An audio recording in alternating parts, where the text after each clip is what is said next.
നമസ്കാരം. റാഫ്റ്റോക്ക് ഫുട്ബോളിലേക്ക് അവർക്കും സ്വാഗതം. FC ബാഴ്സലോണ ഈ സീസണിൽ ലാലിഗയിൽ ആദ്യമായിട്ട് തോറ്റിരിക്കുകയാണ്.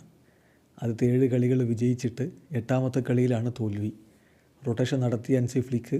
അതുമാത്രമല്ല, പിന്നെ റഫറി തങ്ങളെ ചതിച്ചിട്ടുണ്ട് എന്നാണ് ഇപ്പോൾ പെഡ്രി പറയുന്നത്. അദ്ദേഹം 1-2 ഇൻസിഡൻറ്റുകൾ എടുത്ത് പറയുന്നുണ്ട്. എന്നിട്ട് പറയുന്നു, the referee has not been fair to us എന്ന് അദ്ദേഹം വളരെ കൃത്യമായിട്ട് തന്നെ പറയുന്നുണ്ട്. അതേസമയം ഹൻസി ഫ്ലിക്ക് ഇതിലാരെയും കുറ്റപ്പെടുത്താനില്ല, എക്സ്ക്യൂസുകളൊന്നും പറയുന്നില്ല.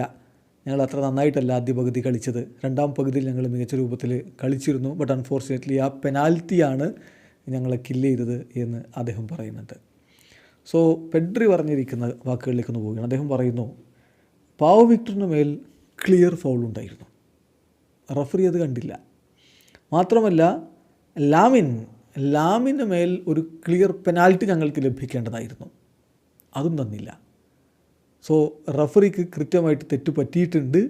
റഫറി ഞങ്ങളോട് ഒട്ടും ഫെയറായിട്ടല്ല ഈ കളിയിൽ പെരുമാറിയിട്ടുള്ളത് എന്നാണ് പെഡ്രിയുടെ വാക്കുകൾ.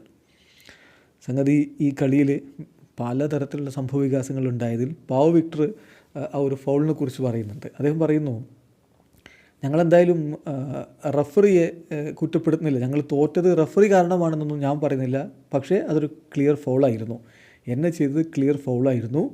ഞാനിപ്പോൾ അതിനെക്കുറിച്ച് പ്രത്യേകിച്ചൊന്നും പറയുന്നില്ല, അവരാ ഫൗള് വിളിച്ചില്ല, അത്രയേ എനിക്കതിനെക്കുറിച്ച് പറയാനുള്ളൂ. പിന്നെ എൻ്റെ ഗോളിനെക്കുറിച്ച് ഞാൻ എന്തായാലും കെയർ ചെയ്യുന്നില്ല, അത് വരും, അധികം വൈകാതെ തന്നെ ചില സർക്കംസ്റ്റാൻസസുകളൊക്കെ ഒത്തുവരുമ്പോൾ ആ ഗോൾ വരും എന്ന് തന്നെ ഞാൻ പ്രതീക്ഷിക്കുന്നു എന്നാണ് പാവോ വിക്ടർ പറയുന്നത്. ഏതായാലും റഫറിക്കെതിരെ പറയുന്നു ബാഴ്സയുടെ താരങ്ങൾ. വീഡിയോ അവസാനിക്കുന്ന ഫുട്ബോൾ ലോകത്ത് കൂടുതൽ വിശേഷങ്ങളുമായി റാഫ്റ്റോക്സ് എത്താം.